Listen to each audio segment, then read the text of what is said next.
Hello and welcome back to the Nurses Break Room with Jenny Lytle RN.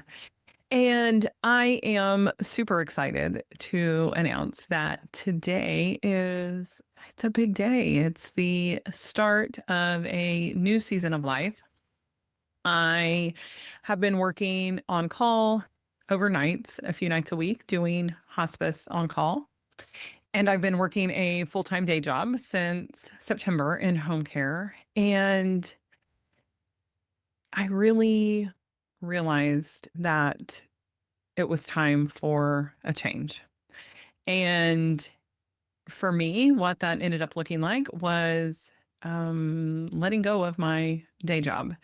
And I did that for a variety of reasons. For one, it just really wasn't a good fit necessarily for me.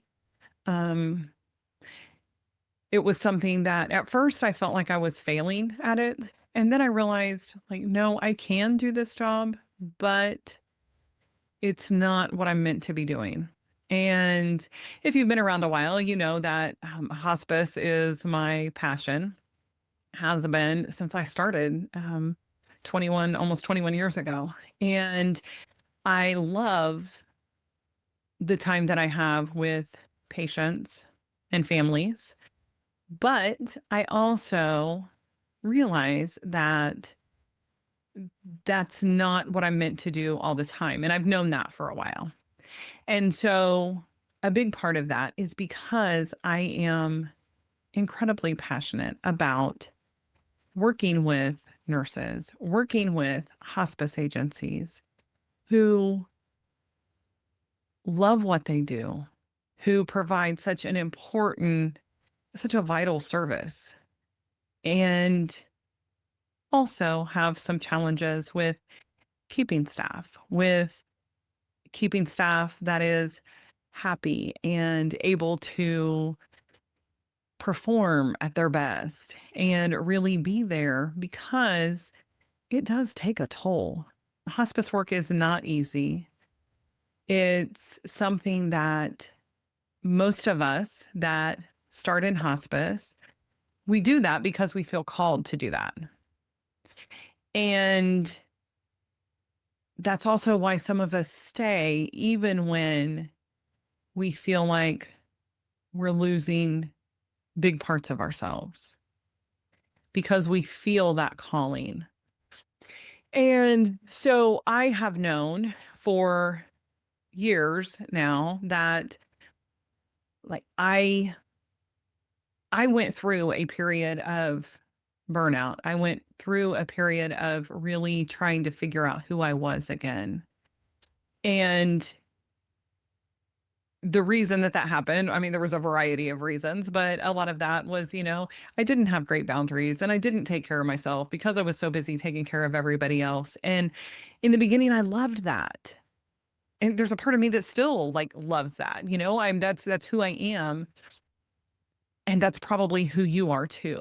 You are probably someone who feels called to give and give and give. And then you find that, oh my gosh, it's just, I don't feel like I have any time to de-stress. I don't feel like I am able to sleep. Um, I'm not able to turn it off anymore. And that's a slippery slope.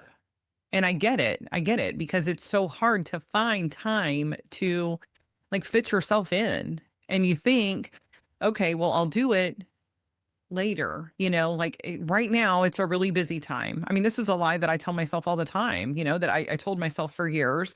I found myself saying the same things, some of the same things to myself in my regular job, my day job. And it's just like there's always going to be those busy seasons, there's always going to be something else that comes up. And so we've got to figure out, how do we take care of ourselves while we take care of others? Because it can't be an either or.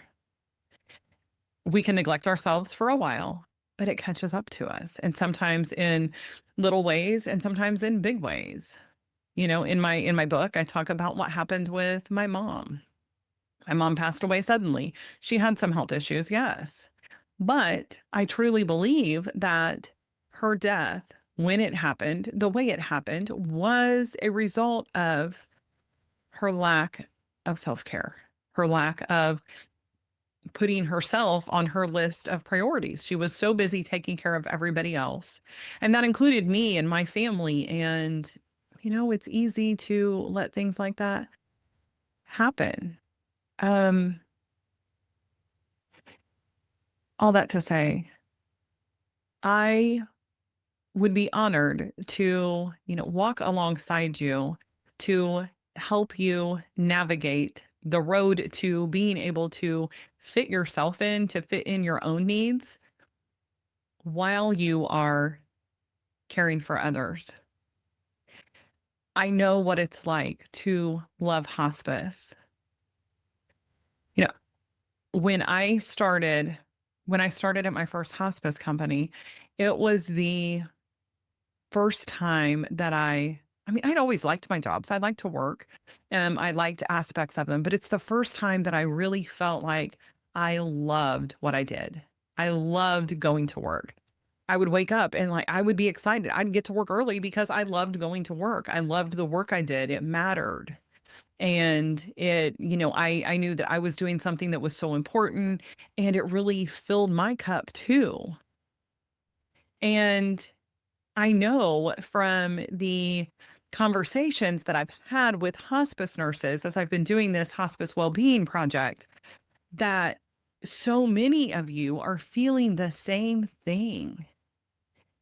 You started in hospice for a reason, whether that's because you had a family member that was dying and it was this beautiful hospice experience, or maybe it was somebody that you cared about and it was not a great experience and you thought it's got to be better than this. Maybe it's you were doing things that seemed kind of hospice-like or, in the end of life realm at other nursing jobs that you were doing, and you thought, maybe this is something that I'm meant to do. But then it starts to be a little much. And you start to feel like, I don't know that I can keep doing this. And most of the time, it's not the patients, it's not the families necessarily, it's not the death, it's all of it together. It's the charting, it's the staying later, it's the not having any time to do the things that you wanna do, and if by some miracle you happen to have the time, you don't have the energy. And I get all of that. And my approach, the way I love to work with people is by helping you see ways that you can fit in little bits of time, because it doesn't have to be big. It doesn't have to take a lot of time or effort or money, but it does have to take a little bit of planning and forethought. And so I am inviting you to join me on this journey, whether that means continuing to listen to the podcast, whether it means following some of the things that I'm doing on social media. I would love it if you would grab one of my free resources on my website, jennylytle.com. And I've got some other things in the works that are going to be coming up soon, different ways that I can help support you so that you can continue doing the work that you feel called to do, that you love to do, or at least one time loved to do, without sacrificing all of the other things that matter so much to you. And if you are a hospice nurse and you would like to give me some of your insights, I would love to just sit down, have a conversation with you. We'll do it over Zoom. You don't have to do anything special or fancy. It's just a way for me to get to know you a little more, for me to get to understand and then be able to share some of the things that hospice nurses are going through and saying, and then working on a solution to those things. So you can schedule a time to meet with me. You can go to Calendly, Calendly, slash Jenny Lytle RN.